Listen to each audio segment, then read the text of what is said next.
Olá, sou o professor Geisel Pires Carvalho, professor de História, e esse é o nosso canal Educa Mais Serrano. Deixe seu like, inscreva-se no nosso canal e ative o sininho de notificações. No nosso encontro de hoje, nós daremos continuidade às revoluções na Inglaterra.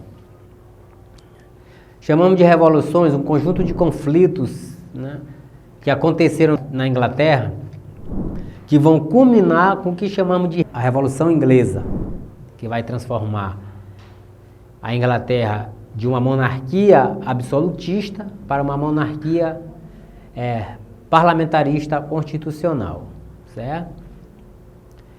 Na aula anterior, nós falamos que o rei Henrique VII foi quem deu início a esse absolutismo na Inglaterra, o fundador da dinastia do Estudo, que depois foi sucedido pelos seus herdeiros Henrique VIII, a sua neta Elizabeth I, e que durante a dinastia do Estudo vai haver uma harmonia de interesse entre a monarquia e entre a burguesia e a gentry, que é a pequena nobreza rural. Então, durante todo o governo da dinastia do Estudo, vai haver essa harmonia e não vai haver um conflito de grande proporção. E quando isso vai mudar? Quando é que esses conflitos irão se iniciar? Pois bem, esses conflitos irão se iniciar exatamente quando a neta de Henrique VII, a Elizabeth I, ela morre sem deixar herdeiros diretos, ou seja, ela não teve nem filho nem filha, não tinha um herdeiro direto. E a princípio, o trono inglês vai ficar vago. E é a partir daí que esses conflitos vão se iniciar, que vão eclodir e vão dar início a essa Revolução Inglesa. Então, com a morte de Elizabeth I, que aconteceu no ano de 1603, vai chegar ao fim a dinastia do Estudo, E como dito, por ela não ter deixado descendente direto, no caso um filho, uma filha, o trono vai ficar vago e vai abrir caminho para que o trono inglês ficasse na mão de um parente mais próximo. E o parente mais próximo da Elizabeth I é o rei da Escócia, o Jaime. Então, Jaime, rei da Escócia, e viveu de 1566 a 1625, vai assumir o trono inglês e vai dar início a uma nova dinastia, que no caso é a dinastia dos Stuart. É na dinastia dos Stuart que vai ter início os conflitos na Inglaterra. Então, como já dito, Jaime, rei da Escócia, que era primo de Elizabeth I, vai assumir o trono da Inglaterra com o título de Jaime I.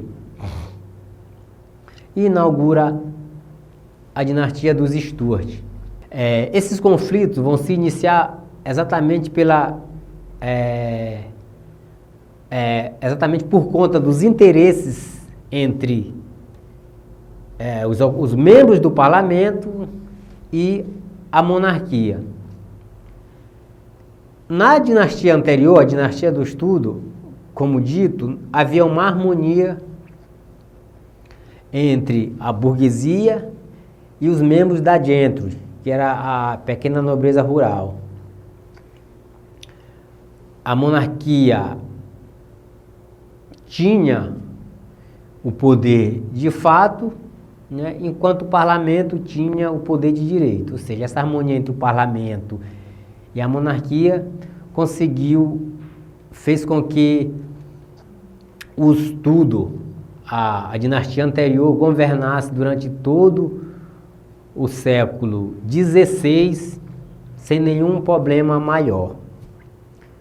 Quando o Jaime I assume o trono, ele vai querer implantar um absolutismo de fato e de direito, ou seja, ele queria o poder de fato e de direito, ele queria controlar o parlamento, né? Queria implantar um absolutismo semelhante àquele que existia na França. Só que essas atitudes do monarca Jaime I vai contra os interesses da burguesia e da gentry, né? Que era exatamente quem controlava o parlamento inglês. Vale lembrar que esse direito do parlamento inglês de deliberar sobre determinadas situações dentro da Inglaterra está garantida na Magna Carta de 1215. Desde 1215, na Magna Carta, dizia que o parlamento, né, teria esse poder de direito. O parlamento inglês, ele compunha-se de duas câmaras, a Câmara dos Lordes e a Câmara dos Comuns. A Câmara dos Lordes estavam representadas pela alta nobreza, né? Era formada pelos lordes espirituais e os lordes temporais. Os lordes espirituais eram a alta nobreza anglicana, né? Enquanto que os lordes temporais eram membros da aristocracia, da alta nobreza rural, os grandes proprietários de terras. Esses eram os membros os lordes temporais, que formavam a Câmara dos Lordes. Do outro lado estava a Câmara dos Comuns, que estavam representados pela grande burguesia e a gentry. Eram esses representantes dessas classes que ocupavam a Câmara dos Comuns. Então, os interesses dentro do parlamento, bastante divididos. A Câmara dos Comuns não aceitavam essa imposição, essa intromissão do monarca, enquanto a Câmara dos Lordes tinha laços bem estreitos com o monarca. Esse conflito entre monarquia e parlamento, durante a dinastia dos Stuart, vai se intensificar entre grupos sociais e também grupos religiosos. A maior parte de membros da burguesia e da gentry eram seguidores do puritanismo, que era uma corrente protestante do calvinismo, e defendiam a independência da igreja com relação ao Estado. Ou seja, os puritanos defendiam que o Estado não deveria se intrometer nos assuntos da igreja. Já a alta nobreza e os reis ingleses seguiam o anglicanismo, né? Que era a religião no qual o próprio rei era o chefe da igreja. Jaime I, como já dito, que fundou a dinastia dos Stuart, ele vai, considerando-se rei por direito divino, ele vai tentar impor o anglicanismo a todos os seus súditos, né? Sem falar que ele criou novos impostos e aumentou aqueles que já existiam. Acontece que a criação de novos impostos, aumentar impostos, era prerrogativa do parlamento. Então, esse conflito de interesses vai se intensificar na medida que o parlamento, que tinha um grande número de puritanos, vai se opor contra essas medidas do rei. O rei vai reagir da seguinte forma: ele vai, de forma autoritária, ele vai mandar fechar o parlamento, né? mostrando definitivamente esse lado absolutista. E o que é esse absolutismo que a gente tanto fala aqui? É essa concentração de poderes, né, na mão de uma só pessoa, que no caso é o monarca, é o rei.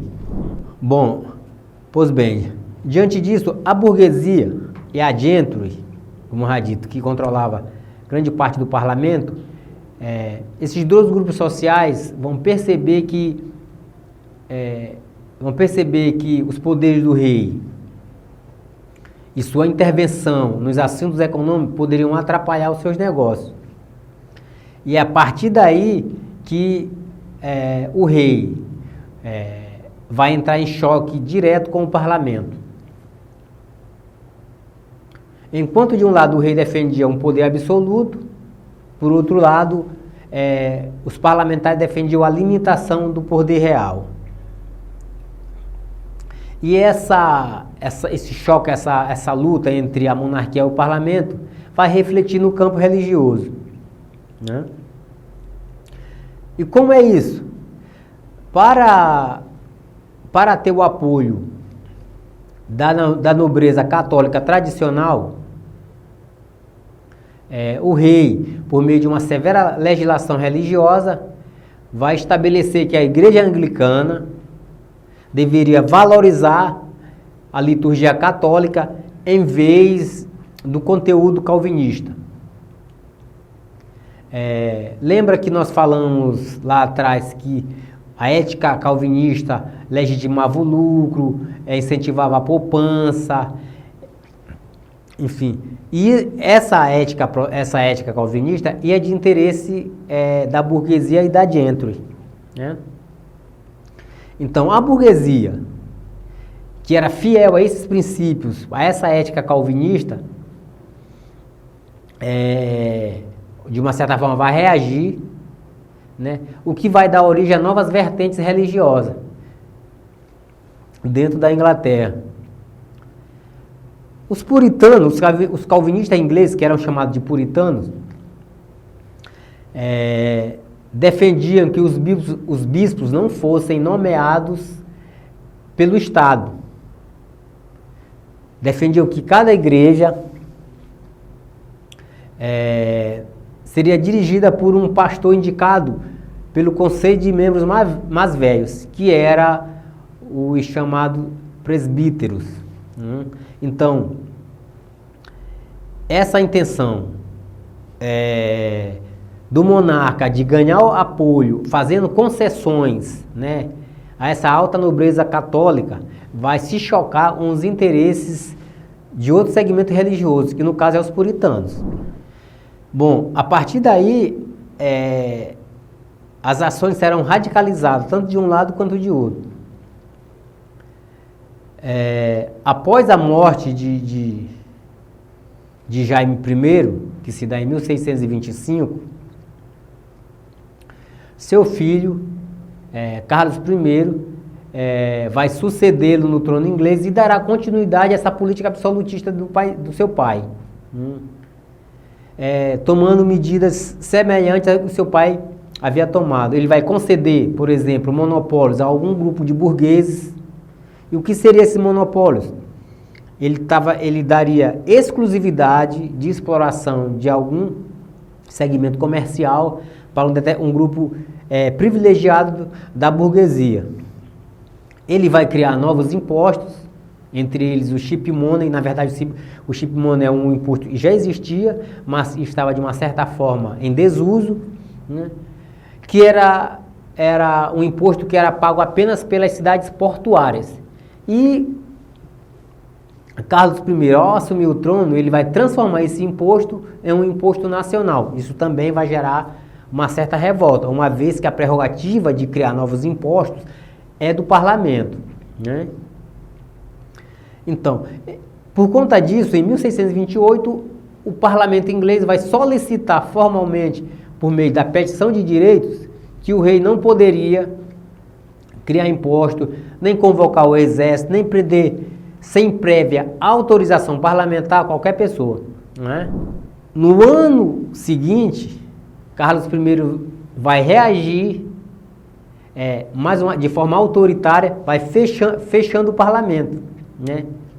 Fecha o parlamento e vai perseguir as lideranças que lhe faziam oposição.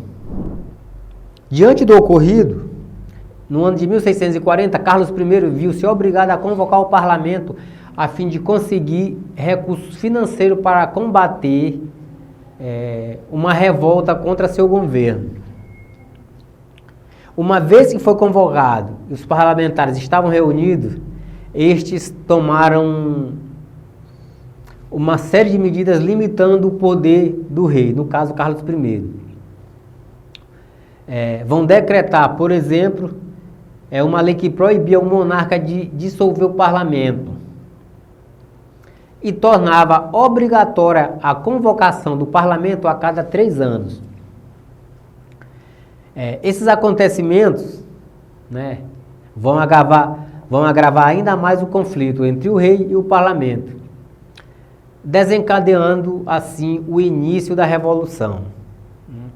Isso são conflitos, né, que acontecem antes da Revolução, do início da Revolução propriamente dito.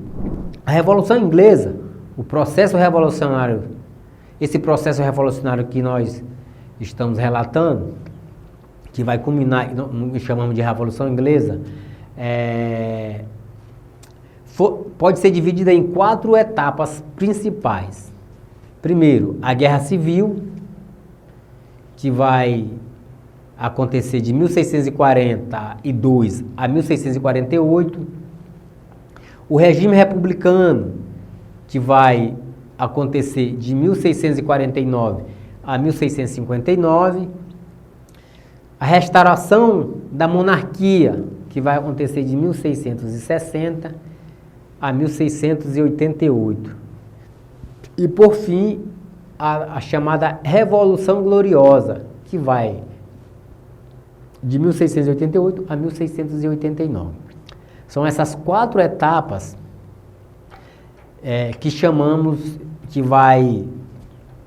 são essas 4 etapas que vai compor, né, a Revolução Inglesa.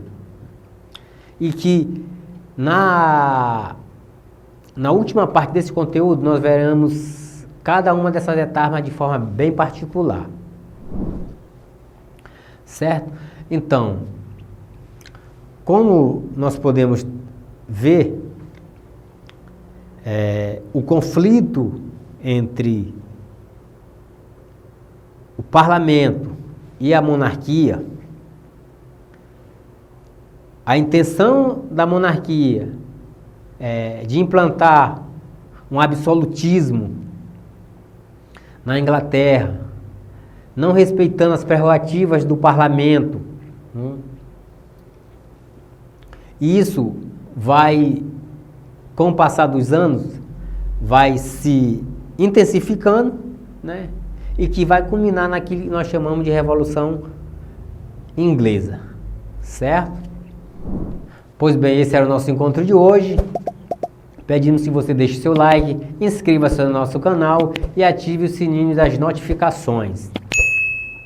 Não esqueça de compartilhar, deixar o seu nome, o nome da escola que você estuda e o respectivo ano, certo? Muito obrigado e até o nosso próximo encontro.